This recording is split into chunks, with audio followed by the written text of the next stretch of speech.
Well, good afternoon and welcome to our November Ranching 101 webinar presented by AgTrust.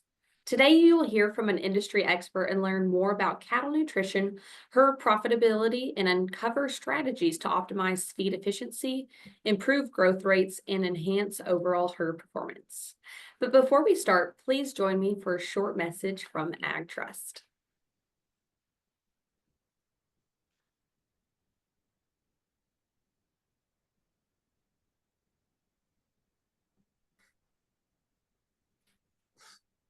When your passion is agriculture and a rural way of life, you need a partner who understands.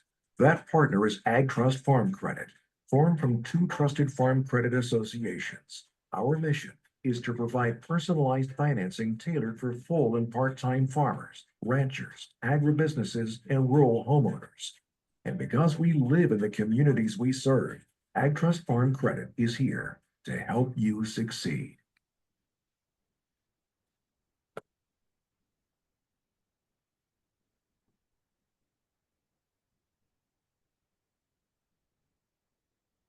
Well, at this time, I'd like to introduce our guest speaker. Robert Barrett earned his animal science and ruminant nutrition degree from Texas A&M University in College Station and Amarillo. He began his career as a nutritionist, specializing in small stocker and feed yard operations in southeast Kansas and northeast Oklahoma. After returning to Texas, Robert has spent nearly 24 years with Producers Cooperative, focusing primarily on cow, calf, and stocker nutrition and providing expertise for various other species. Additionally, he plays a key role in quality control, assurance, and feed safety, ensuring optimal performance and safety standards across the board. If you have any questions during the webinar, please submit them in the chat box. And at this time, I'd like to turn it over to Robert. All right, well, thank you. Let me get my screen share here and we'll get started.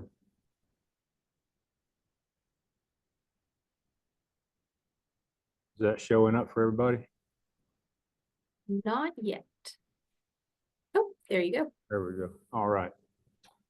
So just to kick it off, and I'm going to try to get everything I wanted to say into a short period of time, but grew up in Southeast Texas, hearing the stories from my grandfather and his father going out and cutting trees down so that their cows could consume the moss off the trees. That worked very well for them. The level of expectations of performance for their cows wasn't very high. We're in a different world today. Figure out how to change my slides here. We have a little bit higher level of expectation for our cows. We want to produce a good product that'll go to market and people are willing to spend some money on. We've got limited resources to a certain extent, depending on where you're at. And it's just not real sustainable to cut trees down so that cows can eat the moss off the trees. Couple all that with the fact that we've got to have a calf on the ground every year. Markets are pretty good right now, but even during bad times, that cow has no chance of producing a product for us to sell if she doesn't get bred again. So it's very important that we get her rebred. Going to give you a few tools that you can use to help yourself and to help me help you to balance the diet or provide animals the right nutrition for your operation. I think the first thing that we need to look at is a forage analysis. It's going to be the foundation of our supplementation program. We've already got that hopefully in the barn or out in the pasture. So this is already a cost that we put in. We want to make the best use out of it. So in order to do that, we need to make sure that we know what we're feeding. This is a sample that I received last week, which is a good quantity of sample. I've got a couple of problems with it though. One is it's a pretty large sample and the bag next to it's what I got to put it in. So I'm going to have to break this down and get it into a bag, which isn't too bad, but the problem I'm going to run into is getting a representative sample. One, this is a grab sample out of a pasture, which has its own issues, and we'll talk about those in just a second. But it's not going to be real representative of our hay meadow. So if we look out, we just cut some hay. We look out, how do we get a good representative sample of what is out in our pasture? We need to get a good sample off of our hays, so we want to use a probe to get the good sample out of that bale of hay or out of a broad sampling of hay. We're going to use about an 18 to 2 foot long probe to probe through the round side on a round bale or the small square side on a square bale. We want to cut across the layers of the hay, so we're getting multiple sections out of that pasture. About 10% of our hay needs to be sampled, or a minimum of 10 to 15 bales from a lot. A lot's going to be a truckload, a pasture, and a particular cutting. So whatever group of hay that's going to come from. I'm going to put that sample in a Ziploc bag. Could be a quart size, gallon size, however much you need to send off. If it's too big for a Ziploc size bag, then we need to put that sample in a bucket, kind of mix it up and get a good sample out of that, a good subsample out of the bucket. And then follow our labs. I've got a list of labs coming up. We'll cover those, but send it off to your lab according to their directions. Now, why is it important to get a good sampling of our hay? Well, I pulled this off of Dairy One. This is one of the labs that we use. They did this research. As you look through it, it's a little bit better quality hay than what most of us are used to feeding, but it kind of draws a good picture. They took 20 bales, sampled each one individually, and did the analysis on it. And as you can see, there's quite a bit of variation in that lot.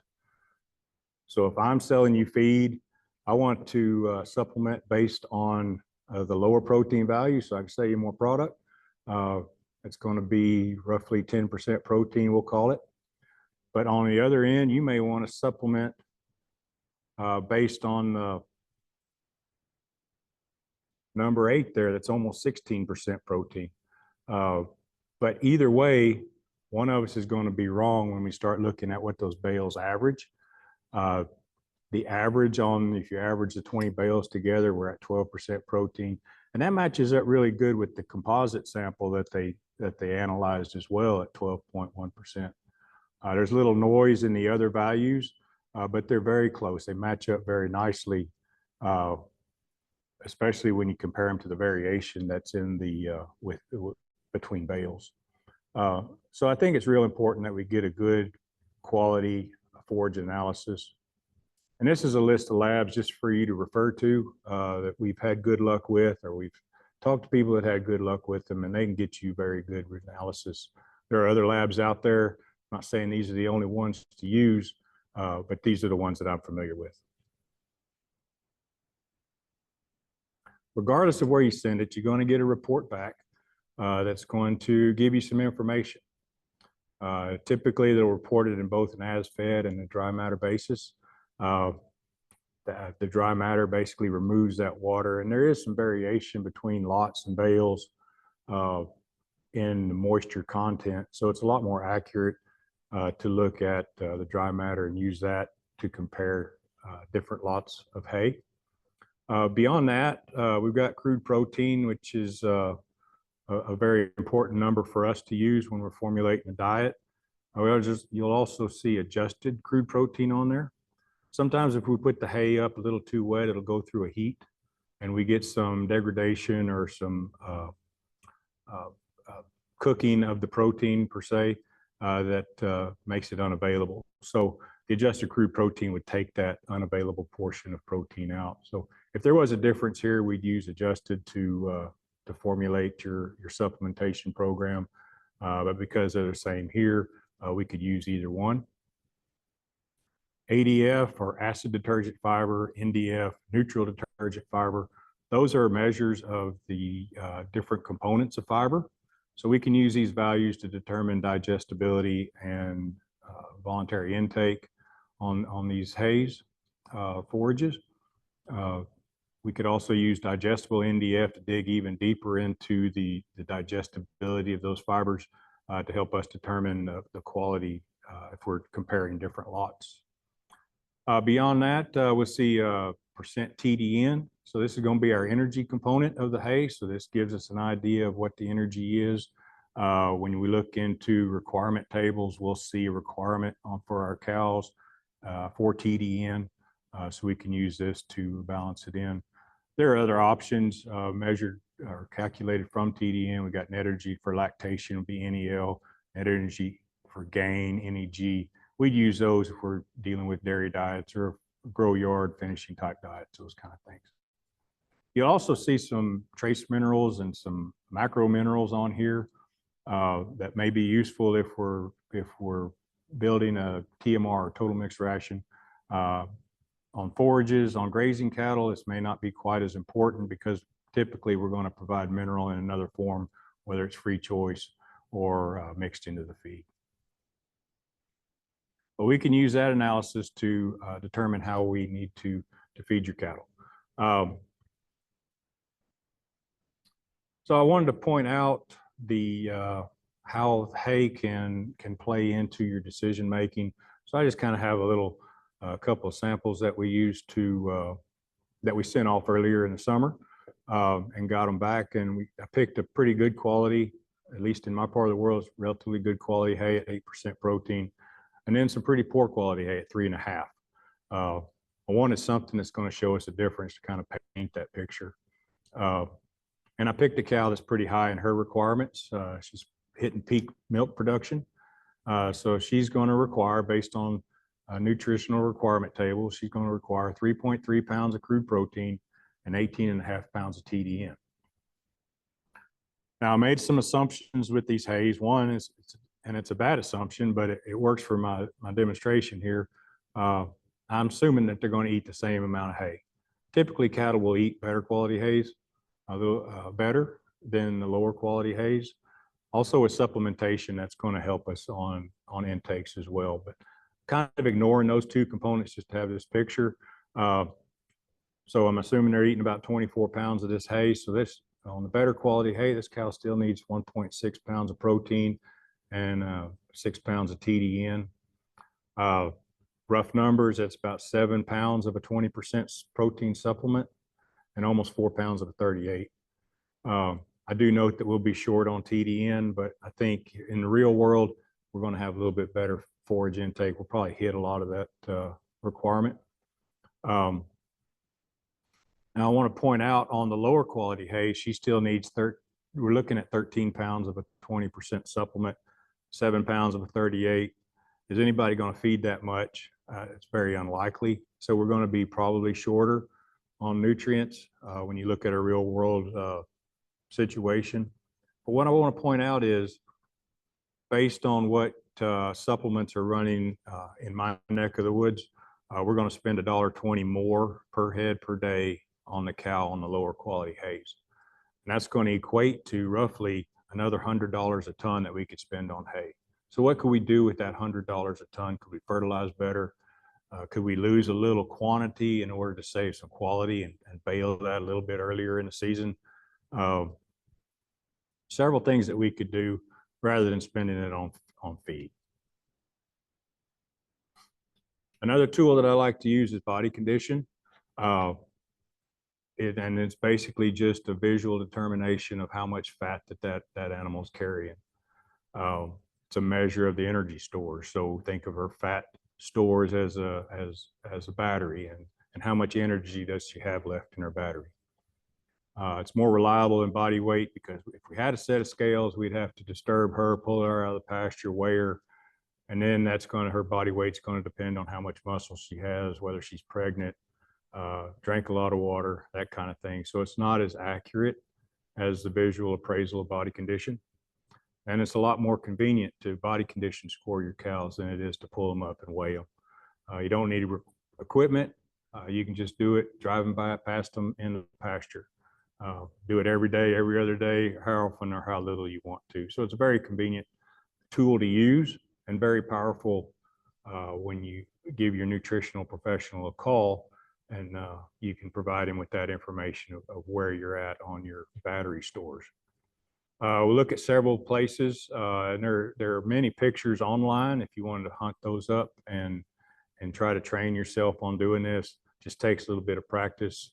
But we're going to look at their back, hooks and pins, tail head, their ribs, and their brisket.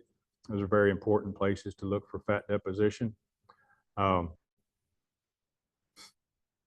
I said earlier, there are a lot of pictures online. I found these that kind of help demonstrate it in a cartoon form. And I always like to say that the cows that are easy on the eyes are the ones that are doing the best. So if you look at 5 and 6, those are kind of the ideals. Maybe 5.5, somewhere between 5 and 6 would be ideal for most situations. Looking at the 4, you just see some sharpness to her back in her hooks and pins area. You see some ribs. Just not as easy on the eyes as those other smoother looking cattle. So important to do that because we do need to have a good level of energy in our battery. Priorities for a cow in her life for maintenance: 1, she's got to make sure she can walk, she can gather food, she can pump blood and breathe. So that's your maintenance. If she's still growing, still a heifer, we need that growth component. So that's going to be pretty high up on priorities. She got a calf on her side, she's going to produce milk, and only then and only with good nutrition will she get rebred. So I got this little cartoon here that kind of shows the year in the life of a cow. I'm going to start it at calving. And as you can see there, she calves, she's immediately starting losing weight pretty quick, or losing condition. During this loss in condition, we've got to get her bred. If we don't get her bred within the next 80 days, she's not going to have a calf in a year's time. So it's important that we start out at a good body condition so that she's able to lose that condition over time during lactation and still have enough in her battery to get bred. And then hopefully we don't drop her down. If we plan accordingly, we don't drop her down so low by the time we get to weaning that we can rapidly and efficiently put a small amount of condition back on her. Think about it, if we started at a 4 body condition score and she loses a condition score through lactation, that means she's starting at a 3. If we at weaning, if we need to get her back to a 5 to get to be ready for the next year, that's 200 pounds roughly that we've got to put back on her, and that can be pretty expensive to try to do that catch up. So it's important that we start out in that good body condition of a 5 to a 6, and because heifers have that growth component, need to make sure that they're a little bit fatter on that pushing towards a 6, maybe a little bit better than a 6. But at the same time, we get them too fat, that's a waste of money for our feed cost. It's also going to hurt her on reproductive ability, and having that calf could cause some calving issues. But just to point out, we can greatly affect the timing of heats when we've got them in lower body condition scores. This is a study done that shows that those fatter cattle came into heat better within 80 days than the thinner cows in the body condition score of 4. Another little cartoon that shows as we put the fat on, pretty significant increase from 3 to 4, but 5 is pretty significant. Get into a 6, we start getting at 90% bred, which would be real important. One other thing I wanted to run past you that you could use on a daily basis, to be just as easy as collective body condition scores, is you can grade their manure. Don't even have to get out of the pickup. You can see this driving by. Number 3, that is probably the ideal for us on grazing cattle. We've got good digestion. We don't see a whole lot of fiber there. Relatively loose, but stacking some. Move into a score of 2. This is typical of what we'd see on winter pasture or high quality pasture. Nothing to worry about as long as the calves are everybody's looking good. Perky ears, everybody's bright and eating and seems to be feeling good. Nothing wrong at all with number 2. Moving into score number 1, this cow is not doing well. More than likely, she's got some acidosis for one reason or another, or a calf or heifer, whatever we're feeding. We need to pull this animal off of feed, whatever it is we're giving her, and put some hay into her and get her healthy, get her rumen working again. This could also have some pretty foul smells to it, and also a gray color. Moving the other way into a 4 and a 5, these are showing signs of depressed fiber digestibility. So we need to do a better job of balancing their diets, their overall diets for protein and energy, carbohydrate, that kind of thing, trying to make sure that we're getting good digestion. Just real quick, my nutrition professor would not be happy if I didn't mention water. Need to make sure we got good quality water. I'm not going to give it near the service it needs, but it'd be a good idea to send a water sample off from on a yearly basis, just to see what you're dealing with, make sure no issues have arisen. Also keep an eye out, especially during hot, dry summers. Watch out for blue-green algae or cyanobacterium, whatever your favorite terminology is. These can be deadly, as well as nitrates flushing off into the water. But do consider your water, but not going to spend a lot of time talking about it today. Our forage base, whether that's standing forage out in the pasture or our harvested forage put in the barn, that is our pantry. That's where we're going to go to meet most of our animals' requirements, or that's where we should go anyway. And our job is to do the best that we can and try to improve digestibility or maintain good digestibility on these forages so that our cows do real well. Supplementing should only be used to correct nutrition deficiencies, whatever that deficiency is, whether it's just trying to get a little bit more performance out of them, or if there's a true deficiency there that we need to meet and try to maintain good forage digestibility. So typically, as we're moving into the winter, we think about protein. Main reason why is if we look out onto a pasture with standing forage in it that's brown, we look at hay and we don't have an analysis on it. That's the first thing we're going to think of being short is going to be protein. Could be some other shortages there, but without knowing more on analysis, it's hard to make that. It's hard to make those guesses. But protein's typically the first limiting nutrient. Just real quick, I wanted to point out some items that you may hear me talk about or other people using this drawing here. NPN, non-protein nitrogen, or urea, ammonium chloride, ammonium sulfite, those kind of things would come in as NPN. True protein, we'll call those cottonseed meals, soybean meals, grain proteins, that kind of thing that we're going to bring in. Introduce them into the rumen, which would be our fermentation vat in our cow. Probably the most important population we're feeding when we're feeding the cow is our microbes. So we've got a good microbial population in this rumen here. When protein comes in, it's going to split off. There's a component of it that's RDP, or rumen degradable protein. So these are the proteins that break down in the rumen. We got rumen undegradable protein, which is also known as bypass protein, escape proteins. These will actually escape the rumen and go into our abomasum, which is our acidic stomach.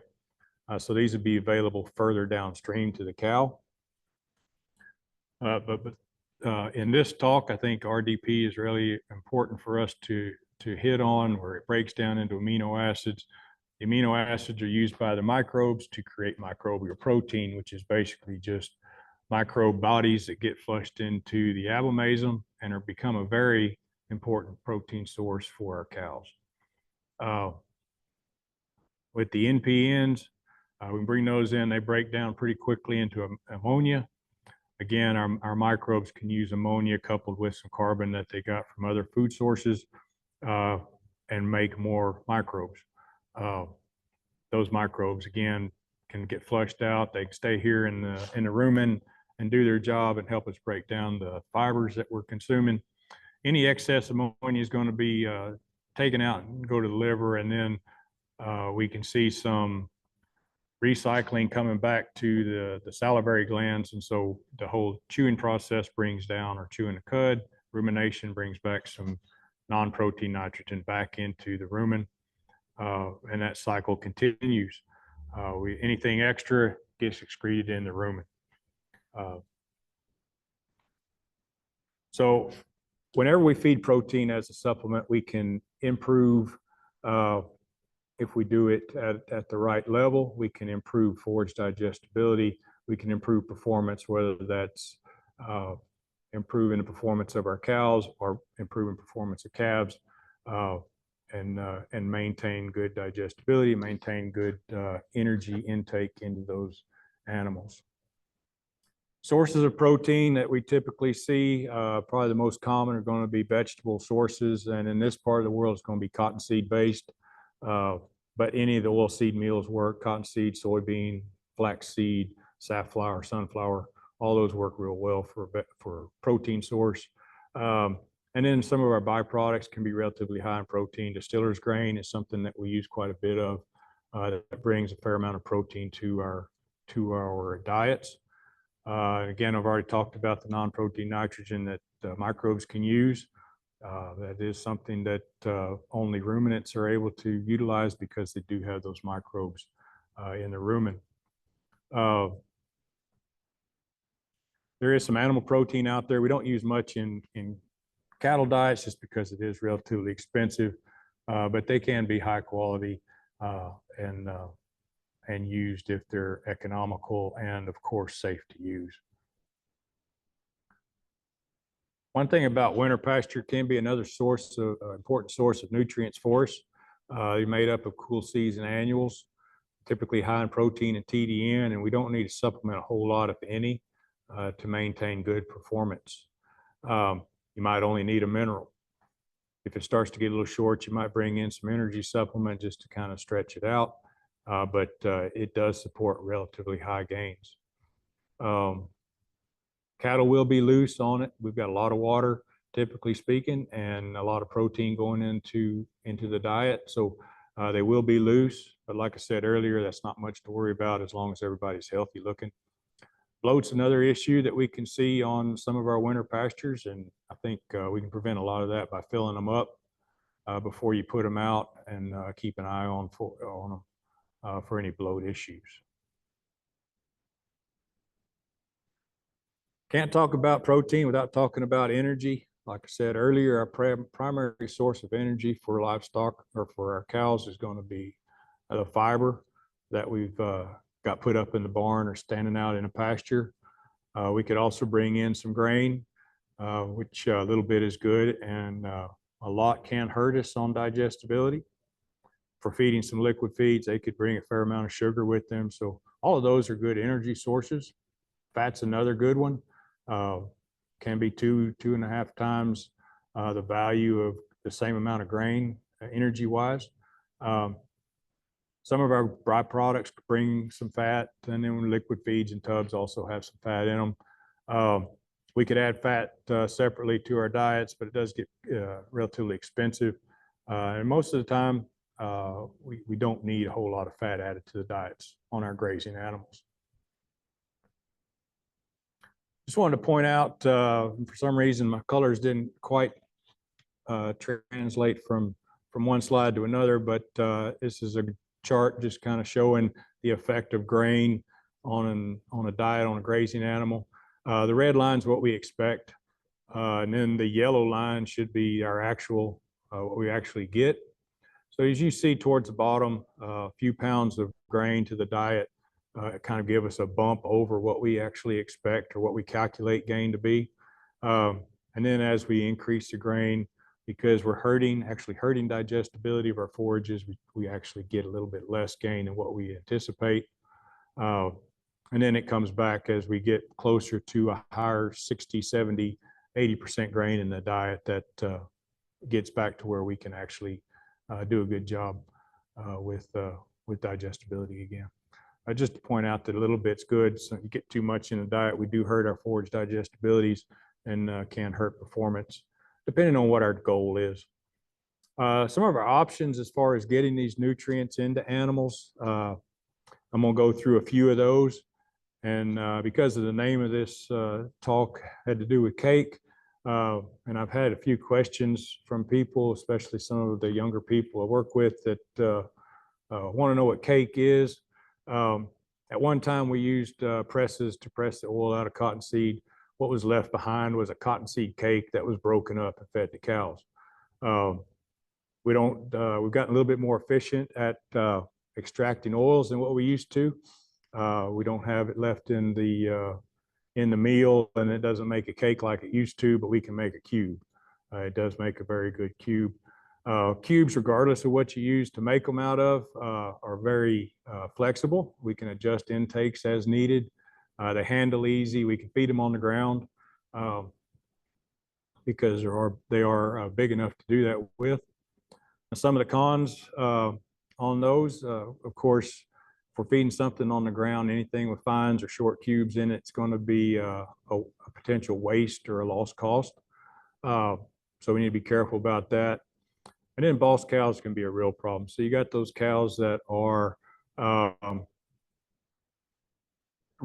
dominant, they're big eaters, and they'll run your more timid cows off. So I always tell people to kind of spread your line out. If you're putting them out in a line, give those timid cows more room to get their supplement. Another potential that's used quite a bit in Texas, Oklahoma, is our salt meals or range mixes. Sometimes people will call these a 2-in-1 or 3-in-1, depending on the ratio of cottonseed meal or salt to salt. They're self-limiting, pretty much protein, energy, and salt combinations. And you do require a feeder. That should be under cons. It's not something you can feed on the ground. Intake variation, anytime you're feeding something free choice, you've got some cows that just will never come to the bunk to eat because it's high salt, metal corrosion. You gotta be careful about your feeders. And I think it's important to note that if your salt meal doesn't have the mineral added, that could interfere with consumption of your free choice mineral because they both have a fair amount of salt in it, and the salt meal is probably gonna taste better. Mixed feeds, commodity blends, textured feeds. These can be 1 or 2 ingredients all the way up to a very large amount of ingredients, depending on how complicated you want to make it. They can be pretty inexpensive, and they result in pretty good gains, economical gains. But I think sorting's a big issue, especially if you got something that's got different particle sizes in it. Of course, you got to have a feeder, and this bull here is really pointing out how much waste you can have with a product like this, because more than likely that's not going to get eaten. Now there are places where you could feed something like this on the ground, but you have to pick your site pretty carefully and know that you will suffer a little bit of loss. Liquid feeds are very convenient. So these are typically molasses-based products that,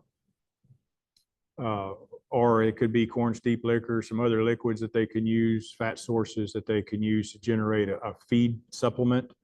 Very convenient because the liquid feed provider typically brings a truck out and fills your feeder for you. Feeders are typically pretty inexpensive, but at the same time, there's not much use for them outside of the liquid. So they're only paying their way when you're using them. Liquid feeds can also be used as a conditioner. So if you're mixing your own feed on site, can be a very good source for nutrients into your feed, and it also helps cut the dust down. Intakes can be variable. And like I said, it does require a feeder for that. Blocks and tubs are very popular. So these can be pressed, chemically hardened, or cooked. They store well, they handle well. They don't suffer when they get wet. Don't need much equipment to put them out or to to use them. They pretty much come in their own feeder. They are heavy, between 125 to 250 pounds. Then they also have an issue with intake may not be adequate. It'd be hard to get, typically our intakes are 1 to 2 pounds a day on these. It'd be hard to get 6 pounds into a cow if we needed to. So intake can be an issue there. And when you figure it costs per unit of protein, they are pretty expensive. So you are paying for a convenience type product there. But they can be used to help supplement those cattle. I want to hit on mineral before we close this out, because this is another important supplementation program that we need to look at. For it to really do us good, we need to make sure that we've got our protein and our energies taken care of, and then we can bring in our mineral supplementation. And we say mineral supplementation, but typically we're talking about a product that's bringing in mineral and vitamin. Usually vitamin A is probably the biggest one that we talk about, and it can be short, especially going through the winter using stored forages. But E can also be important. D is not real important as long as we got cattle out in the sun, and we get plenty of that around here. On the mineral side, our macros, so these are minerals that are required in a percent amount. So a large amount. We got calcium, magnesium, and phosphorus. Our trace minerals are those that are going to be needed on a smaller amount. Parts per million is typically what we report those in. And trace minerals are important for normal tissue growth. None of our energy pathways would work correctly if we didn't have a good trace mineral supplementation program. Very important on the cow recovering after calving. And then we don't want to forget our bulls, because they are a very important part of the program. And we can have some issues there, both if we're short protein and energy on those, but we can also have some issues with puberty, libido, and spermatogenesis if we have some mineral deficiencies. But on the female side, we can also see some issues with retained placentas. Weak calves is a big one. I've seen some illnesses, some sick calves that are suffering mainly because their dam was not given the right mineral program. So looking at trace mineral status, we can start out pretty good, and as we start to use those minerals up or move into a deficiency, we start seeing some subclinical issues. We'll have some immunity issues, growth, fertility, and we're suffering all of that before we actually see clinical signs of a deficiency. So it's something that can sneak up on us, and we really need to make sure that we keep a good program out for them. One of the problems we run into on trace mineral nutrition is that there are some pretty powerful antagonists out in the environment. Iron's a big one. I almost never supplement cattle with iron unless I'm looking at a feed yard diet. Don't want to put any more iron in the diet than I have to on our grazing animals. Molybdenum and sulfur can also be issues. You get all three of them together, and they are very powerful antagonists that will tie up copper and zinc, and get some problems with selenium as well. So it is important that we supplement them. Kind of briefly hit on the calf side, but it is important that we keep those cows in good mineral status so that we produce a good healthy calf. It can have a big impact on their immune system once they hit the ground, and how that immune system develops over time. So we can have a big impact even while the calf is still in utero. So what do I look for in a mineral? Well, number one, it's got to be palatable.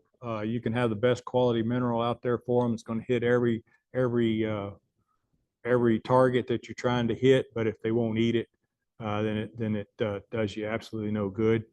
Want a good level of calcium as well as magnesium in that mineral. These are very important, especially as we move into higher quality pastures that have some antagonists in them. that could actually tie up or limit the absorption of calcium and magnesium. So we could see some grass tetany or grass staggers type problems with calcium magnesium deficiency. So need to make sure we got those. I've found that 5% magnesium is plenty to prevent most of our problems, and at the same time, not so bitter tasting that it hurts our palatability. We've probably overdone phosphorus over the years, but 7%, somewhere between 5 and 7%, I think is ideal in most situations. If we move off into some really low quality forages, some of our native pastures, we might need to add more. But for the most part, 5 to 7 works good. Want to make sure we got a good level of copper, manganese, and zinc. All three of these can have issues here in our pasture situations. Have a good ratio there. And then know that there are differences between ingredients that we use in minerals. The inorganics, I think, will work well for most commercial operations. So these are the sulfates and the carbonates, those kind of things. Just stay away from oxides. The organics, we can bring those in. So these are the metal tied to a protein or sugar that helps give us better absorbability of these products, of these nutrients. And we can bring those in if we're seeing some issues with mineral on our inorganic type products, or if you're using embryo transfer, artificial insemination, those kind of things really benefit from having the more high-end trace mineral products. And then, of course, mineral is not the cheapest thing you're going to buy, and they can be pretty sensitive to moisture. Wind can also play a big part, but if we've got a good quality feeder, I don't think wind plays into it, and we want to make sure that we're protecting our investment into our nutrition program with a good quality feeder. So we want to protect it from moisture for the most part. The whirligig feeder up in the top corner there works well. They do get tumped over easy, and there's a lot of metal that can rust. The wooden and concrete salt feeders work well, and the rubber top feeder works pretty good. Just know that you can run over them. You lose them in the grass or the weeds, whatever it is that's tall out there, and you can run over the top of them. That's from personal experience. Some of the additives, and I'm going to try to get through this, just know that there are some products out there that you can add to improve your efficiencies. Bovatec, Rumensin work well. Decox can also help us with coccidiosis. Mainly, I wanted to talk about antibiotics just real quick, just to expose you to the idea, if you're not already aware, to the idea of a VFD, or veterinary feed directive. So we can put antibiotics in the feeds, but it does require that you get a VFD from your vet. So you need to make sure that you've got a relationship with your veterinarian prior to needing these products, so that he knows your cattle, he knows you, and you can go through this without problems. And also, there are some feed companies out there who have decided not to do the VFD products. There's also some veterinarians who don't want to do it. It is a paperwork hassle, and so make sure that everybody's talked and you know what you're going to do if for some reason you need to add these products to your feeds. And there's some fly control products that can work well for you too in some situations. Okay, so that's all I had for you today. I would sure be happy to answer any questions, or if a question comes up that you forgot to ask or didn't want to ask in public, then there's my contact info, and I'd be happy to answer them later. So it does look like we have a few questions so far, or maybe some comments, and you could provide some clarification. We had a lady say that, it rained in her tubs, there's water standing in the tubs, and now the cattle will not eat the tubs. How could she prevent this, or what would you recommend to her? So typically on the tubs, rain has very little to no impact on them. You can pour the water off, and they should be able to go on and eat them. I have seen some issues where kind of that top layer will mold. Typically, you can just kind of scratch that off, and maybe that's some of the issue. Or scratch off that soft layer on top and expose some fresher product underneath, and they should go to work. If they don't eat, sometimes the forage quality can play into whether or not they eat on those. So you might be able to move them closer to water, closer to loafing areas, and get better intakes. Or if they just refuse to eat them right now, then leave them out there, and they'll probably come back to them later. What about range cubes? As far as getting wet, or Maybe just like, what are your thoughts on using range cubes? The question was okay, very descriptive. okay. So I am a big fan of range cubes. I like their flexibility. I like their handling characteristics. Depending on the makeup of the cube, just like any other feed, there can be quite a bit of differences from one formulation to another. So it'd be hard for me to say, yeah, what you're feeding is a great idea or it's a bad idea. But generally speaking, I think cubes are range cubes, cake, however you want to call them, are a very good way to supplement cattle. Where could you send water samples to? I am in Nocona, Texas. So most of those labs that, if not all of the labs that I had on that slide, will do water analysis. So you can send that off to them. That information should be on their website. I was trying to find that list of labs, but yeah, you just follow their directions on their website. It really doesn't matter what kind of container it's in, as long as it doesn't leak. Leaking packages kind of panic the mail system. So make sure it's in something that's not going to leak, and send it to one of those labs. Next question. Do you see more waste with pelleted or textured feed or liquid feed? Very little waste with liquid feed. I think the only issue that you might run into with liquid feed is if it's got a lot of solids in it, it could settle out over time. Especially if it doesn't have cows on it. So you get some settling, you get some sludge at the bottom, that could be a waste of nutrients. But typically speaking, very little waste on liquids. Anything that they can drop on the ground and still be able to pick up, we see little waste. Of course, some of that depends on where we're feeding it. If it's a lot of our bulk feeders end up in mud holes. So if the feed is dropped into a mud hole, more than likely they're not going to eat it. But as long as they can still pick it up off the ground, we see little waste. So pellets, especially the bigger pellet sizes, cubes, they work very well.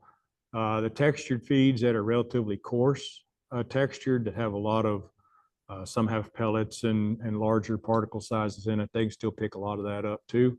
But the finer it is, the looser the product is, the more waste we're going to see. Next question. If I have a dormant cline grass in the pasture over the winter, how do I estimate how much cake to supplement? So typically speaking, we're going to acknowledge the fact that we're short protein. So on those pastures, you can look out there without running forage analysis, and you can say, okay, I'm under 7% protein. So I'm going to feed roughly, depending on what kind of supplement, I want to get, roughly speaking, about 1 pound of protein into those. 5 pounds a day of a 20% cube, 2 to 3 pounds a day of a 38 type product. Of course, if you're using a liquid product, you've got that out all the time, or a self-fed product that works very well. But yeah, those are kind of my rules of thumb. in the ballpark of a pound of protein supplemented per day. Or the nice thing about protein is we don't have to feed it every day. We can feed it as 2 to 3 times a week with little to no impact on performance. So as long as we're putting out the same amount of protein, so roughly what's that, 7 pounds a week, divided out however you needed to, and to supplement those cattle. Question, my cattle sometimes eat mineral like candy, and sometimes they won't eat it at all. If I stay with it, will they eventually regulate themselves? They will regulate themselves over time. One issue we see is if you let them run out of mineral, they tend to hit it harder. Or anything self-fed, they're going to hit it harder the first couple of weeks you have it out, and then they should level off. The other component of that is we do see seasonal fluctuations in mineral intake. So what we're looking for is an average over time. Most minerals today are going to be we expect a 4-ounce consumption. Unfortunately, they probably never eat 4 ounces. Some days they eat 3, some days they eat 5, and we want it to average out around 4. So there are a few 2-ounce minerals out there too, so just watch your label. But I think most of them on the market today are 4-ounce mineral. And unfortunately, that is one of those things that we see where they do fluctuate with forage quality, location of water, location of loafing, and how much you're feeding to. If you're feeding cube and hay once per week, would it be better to feed cube one day and hay the next, or vice versa? That's a good question. I don't know that I have a great answer for you. I don't see any reason why you can't feed them at the same time. But if you wanted to split it up, that's fine as well. The nice thing about feeding protein every other day is that it limits the number of trips you have to make out there. So decreases labor costs, decreases fuel costs, that kind of thing. So that would help you benefit from that aspect if you fed it all at the same time. But I don't know that there's a right or wrong answer to that question. Is a mineral tub a reasonable alternative to granulated? Yes, depending on the product that you use, and make sure it's a good complete product. But yes, the mineral tubs work very well. Another thing to pay attention to on the label is some of those products don't have salt. So if they don't, you might want to feed it free choice, feed some free choice salt along with it, salt block. But check your label on that. Don't put the salt block on top of your mineral because it will eventually sink to the bottom of your mineral tub. And then it's not available any longer. But yeah, they work very well in some situations. Should blue-green algae be treated in the summer, and if so, with what? No, there's no good treatment for blue-green other than good rainfall. I think you can do some things with copper sulfate, treating the we call them tanks, ponds, what have you. But I don't know how economical that is. But it's sure something to look at. And I apologize, I don't have the dosage rates off the top of my head, but that is something I believe you can use. But the biggest thing is don't let your cattle consume the blue-green algae, and try to provide an alternative water source for them, be the safest thing to do. Next question, how costly is the lab analysis for hay samples? And I'm glad you brought that up because there are a couple of ways that you can go on forage analysis. The most economical and quickest method is NIR, or near infrared spectroscopy, where they've got a machine attached to a computer that reads, that compares a reading of your hay to their database. As long as it matches up to something that they have, they get pretty accurate results. And those are going to run $15 to $20 for a pretty good analysis. You can do wet chemistry as well. Takes a little bit longer, a little bit more costly at about $35 or so on the analysis. So there is some cost there, and then some shipping cost as well. But then in the grand scheme of things, it's not terrible. It is pretty economical, even if you go with the wet chemistry analysis. Next question, on average of a 20% cube, what would you feed per cow and how often a week on average pasture?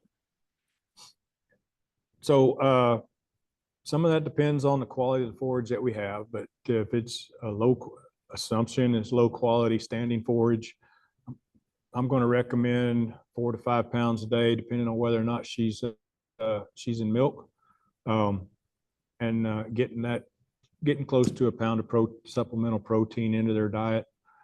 Because we're feeding kind of that 4 to 5 pounds a day, I don't want to go twice a week, because I think that's too much going into the rumen at one time. It could drop the acid level or the pH down too quick. So I want to feed on a 20%. I'm going to feed every other day. So 3 times a week, I think works pretty good.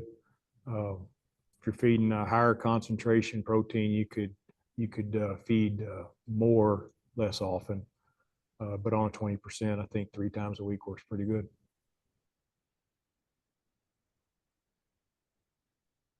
Range cubes or 20% protein, is that okay to give to cows? Sure. Yeah, 20% protein. That's probably the most common range cube that's out there.